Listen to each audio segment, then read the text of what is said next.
Yo guys, this is Coro and welcome back sa ating channel. So for today, yung discuss natin is all about Cryptoverse, specifically trading arena ni OKX. So this is our episode 20.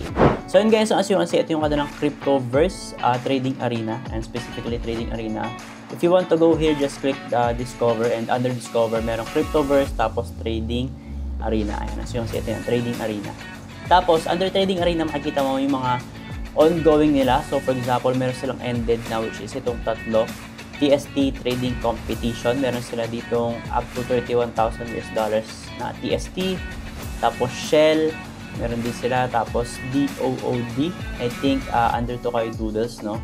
So medyo malaki to, 50k na DOOD tokens. So right now, meron sila ongoing, which is kay Yuma and Soon.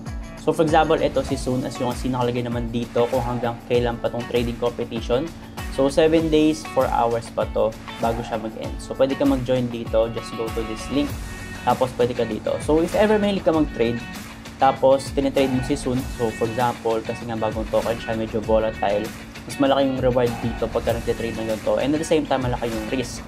Pero yun nga, kung nagtitrade ka na rin lang, parang 2 birds in 1 stone to. Kasi makasali ka rin dito sa kanilang trading competition under kay Soon. So as you can see, meron silang leaderboard. So nakalagay dito yung total PNL. So highest PNL nila right now is 17%. Ang highest sell price na is 0.63 and lowest buy price na is 0.54. So I think medyo magkalapit lang talaga siya, no? Ito nakikita nyo guys, 0.0001 lang yung difference nilang dalawa. Tapos ito guys, syempre mas mataas siya nakapag-sell, ito mas mababa. Kaya medyo malaki yung kanilang PNL, which is around 1.2% ata. So para ma-complete mo yung task dito and makasali ka dito sa kanilang competition, makikita mo meron silang tatlong way. Meron silang tatlong ways. Kasi unang-una is yung trade daily. So earn 5 tickets for every trade over $10.